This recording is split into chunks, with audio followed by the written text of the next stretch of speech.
Баршаңызға сәлем. Бүгін бізде 3 сынып математика пәні 25 сабақ. Сабағымыздың тақырыбы екі жиынның бірігуі және қиылысуы. Жануарларға қамқорлық.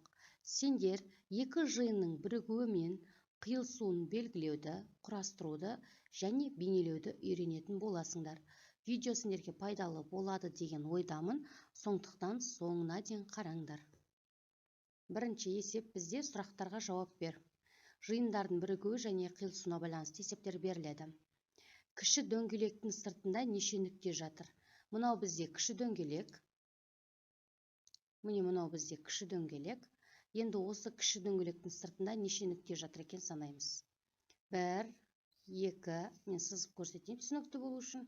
1, 2, 3, 4, 5, 6 және 7, 8. Кіші дөңгелектің сыртында 8 нүкте жатыр. Келесі тапсырмасы кіші және үлкен дөңгелектің сыртында неше нүкте жатыр дейді. Мына үлкен дөңгелек, мына кіші дөңгелек. Енді сыртында бізде 2 дөңгелек жатыр, 2 нүкте жатыр. Келесі тапсырма үлкен дөңгелекте және кіші дөңгелекте неше нүкте жатыр. Міне үлкен және кіші. Үлкен дөңгелек санаймыз 1, 2, 3, 4, 5, 6, 7, 8. Үлкен дөңгелекте 8 нүкте жатыр, ал кіші дөңгелекте 1, 2, 3, 4, 5, 6. Демек, кіші дөңгелекте 6 нүкте жатыр. Міне мен де сызып көрсеттім.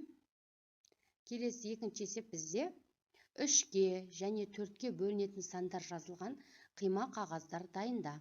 2 сақинаны суреттегідей үстелдің бетіне қой. Оның сол жағына 3-ке бөлінетін сандар жиыны, оң жағына 4-ке бөлінетін сандар жиыны жазылған қима қағаздарды орналастыр дейді. Мұнда 3-ке бөлінетін сан қызыл түсімен берілген және көк түсімен берілетін 4-ке бөлінетін сан жиынын жазуымыз қажет. Жиынды былтыр біз өткенбіз 2-ші сыныпта, сондықтан соны қайталап жатырмыз. 3-ке және 4-ке бөлінетін сандарды атаймыз, олар қайда орналасады. Енді 3-ке бөлінетін немесе 4-ке бөлінетін сандарды ата дейді. Енді 3-ке бөлінетін сандар, демек көбейту кестесіндегі 3 жердегі сандарды атауымыз қажет. Яғни 3, 6, 9, 12, 15 деген сияқты көбейту кестесіндегі 3-ке көбейтілген сандарды айтуымыз қажет. Міне 3-ке бөлінетін сандар бізде 3, 6, 9, 12, 15, 21, міне 24, 30, 27. Міне бұлар 3-ке бөлінетін сандар. Енді 4-ке бөлінетін сандар 8, 4, 16, 20, 28, 32 және 40 сандары 4-ке бөлінеді. Ал енді біз жиынын жазып жатырмыз ғой, мына жиын. Енді бізде мына белгі, жалпы қазірде түсіндіретін болам. Бұл екеуі ұқсастығы немесе айырмашылығы деген сөз. Енді екеуіне де тән белгіні жазуымыз қажет. Демек, 3-ке де бөлінетін, 4-ке де бөлінетін сандарды жазуымыз қажет. Біріншісі 12. 12-ні 3-ке бөлсек 4 шығады, 12-ні 4-ке бөлсек 3 шығады. 24. 24-ті де 3-ке бөле аламыз және 4-ке де бөлінеді. Келесі 36 саны да 3-ке бөлінеді және 4-ке де бөлінеді. Міне бізде 12, 24, 36 саны 3-ке де 4-ке де бөлінеді екен. Егер жиындар атауында және осыны мен сызып көрсетейін, алдағы уақытта есептерде керек болады. Егер жиынның атауында және сөзі қолданылса, онда оның әр элементі екі жиынның қиылысында екі шеңбердің ортақ бөлігінде орналасуы тиіс. Жиындардың қиылысу белгісі.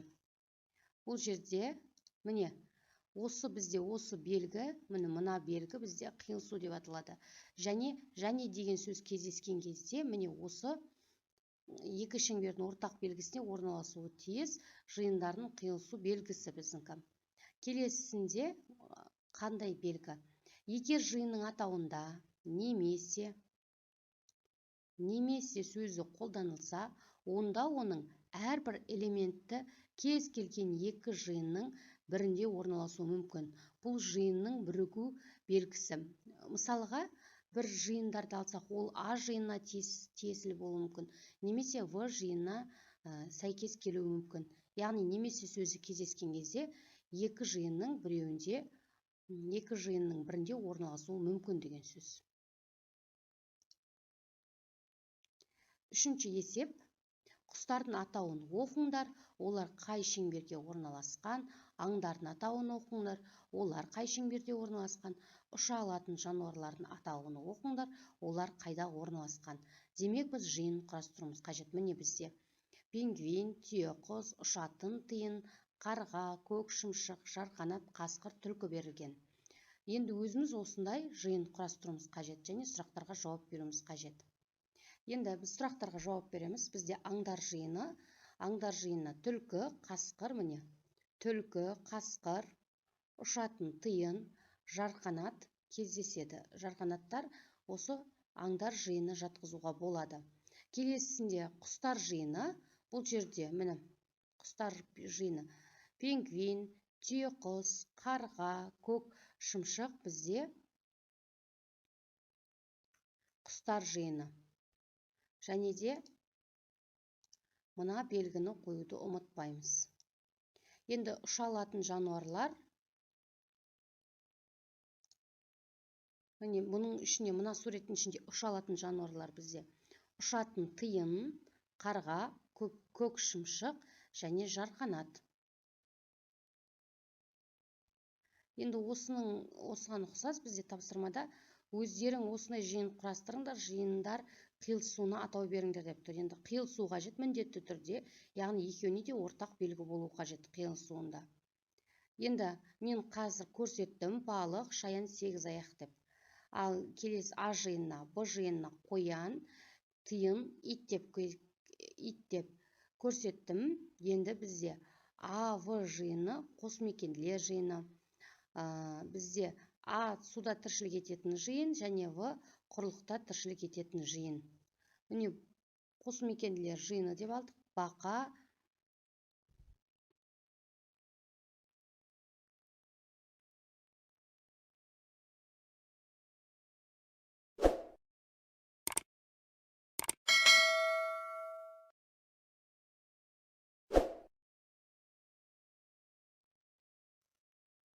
төртінші есеп. Суретте жиын элементтерін тауып, дөңгелекке фигура түрінде орналастыр.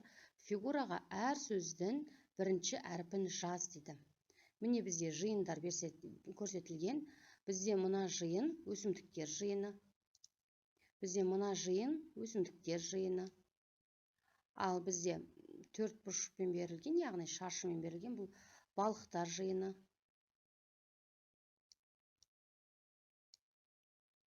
Тік төрт бұрышпен берілген аңдар жиыны.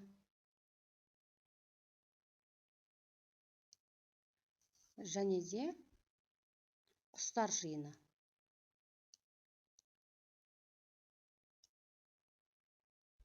Енді біз осыларды жиынға бөліп құрастыруымыз қажет. Демек, өсімдіктер жиыны бұл жерде суретте бізде қарағай және қызғалдақ бар. Келесісінде бізде балықтар жиыны. Балықтар жиынында мұнда сазан көрсетілген. Келесісінде бізде аңдар. Аңдардан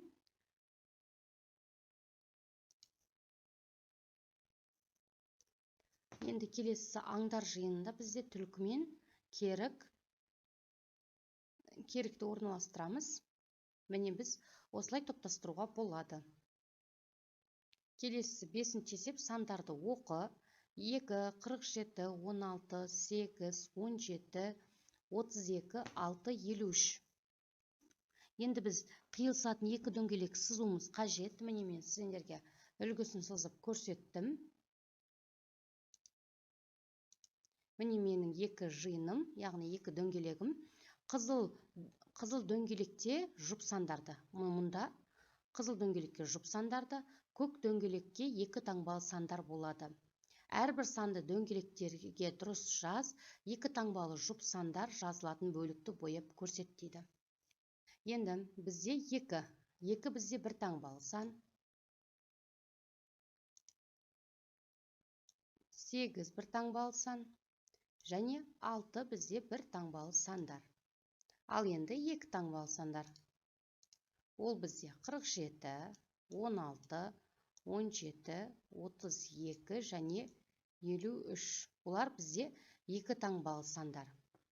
Еді екі таңбалы жұп сандар жазылатын бөлікті бояп көрсет дейді. Екі таңбалы, бірақ жұп болу қажет. Бұл жерде жұп болу қажет. Бізде 16 сан жұп сан және 32 бізде жұп сан. Демек, қиылысуында 16 мен 32-ні жазып көрсетеміз. Міне осылай орындаймыз. Элементтері жоқ жиын бос жиын деп аталады және бұлай белгіленеді. Міне. Дәл осылай белгіленеді. Бос жиынды кез келген қарама-қарсы қасиеттері арқылы анықтауға болады. Бос жиындарға берілген мысалдарды оқып, өзің де осындай мысалдар ойластыр. Бос жиындарға берілген мысалдар, мысалға, жылқылардың айдағы жиыны. Жылқылар айда өмір сүрмейді ғой, демек ол бос жиын. Теңіздегі жұлдыздар жиыны. Теңіз бен жұлдыз айырмашылығы, яғни қиылыспайды. Ондай жиын жоқ, демек жиын бос жиын деп аталады. Ал келесі аспандағы балықтар жиыны. Аспанда балықтар өмір сүрмейді. Сондықтан бұл да бос жиын. Міне осылай құрастыруларыңа болады.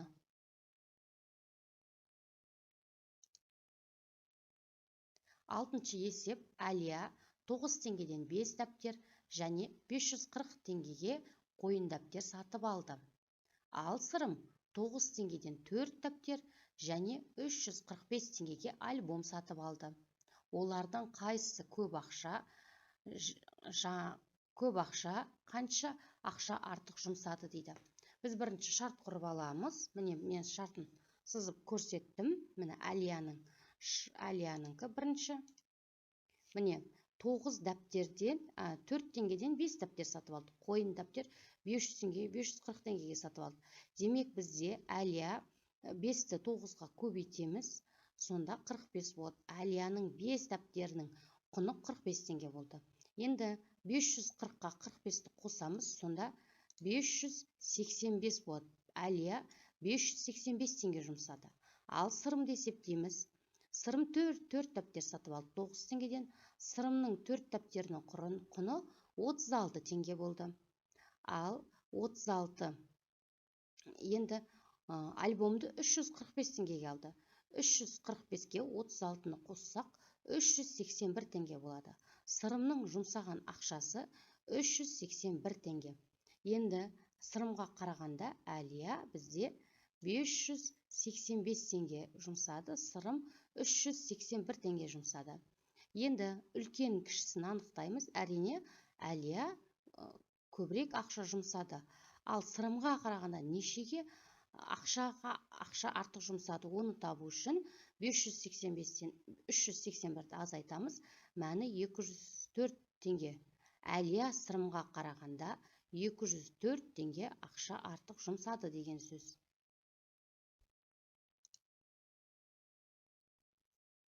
Келесі теңдеулерді шешу. Қарасаңдар, теңдеулер күрделі теңдеулер. Біз осы күрделі теңдеулерді жай теңдеуге айналдыруымыз қажет. Ол үшін белгілі амалды бірден орындап аламыз. Демек, мынаны жай теңдеуге айналдыру үшін бірден орындап аламыз. Мұнда 9 деп аламыз сонда теңдеуді.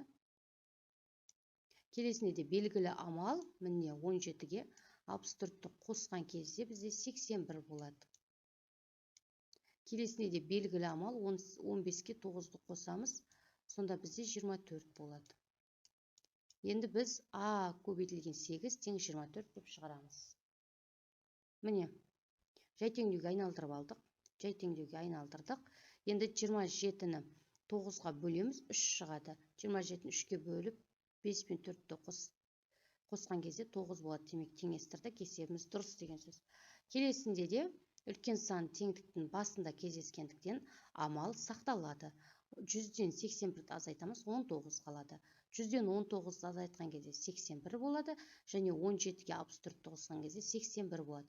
Демек, екі жағы да теңескен жағдайда теңдеу дұрыс деген сөз. Келесінде де жай теңдеуге айналдыру үшін 15-ге 9 қосамыз 24 болады. Міне, біз нағыз жай теңдеуіміз.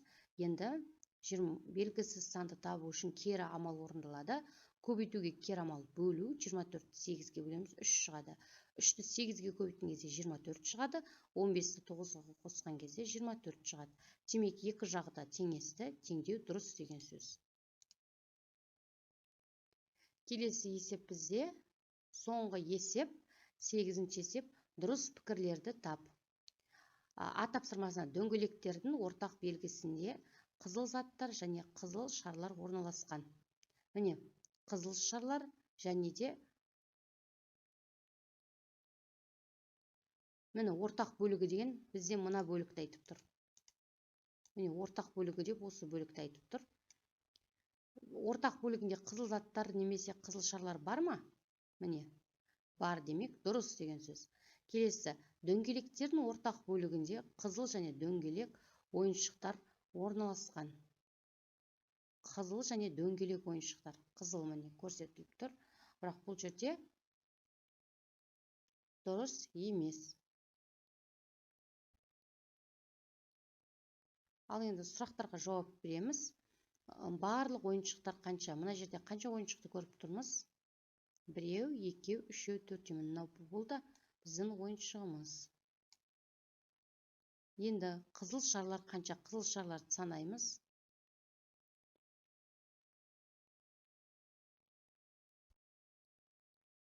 Барлық шарларды санадық. Енді барлық шарлар бізде шарларды санаймыз. 1 шар, 2, міне 1 шар, 2 шар, 3 шар, 4 шар, 5, 6, 7. Барлық шарлар 7. Енді қызыл шар қанша? Міне қызыл шар бізде 3. Бүгінгі сабақ сендерге ұнады деген ойдамын. Келесі сабақта кездескенше сау болыңдар.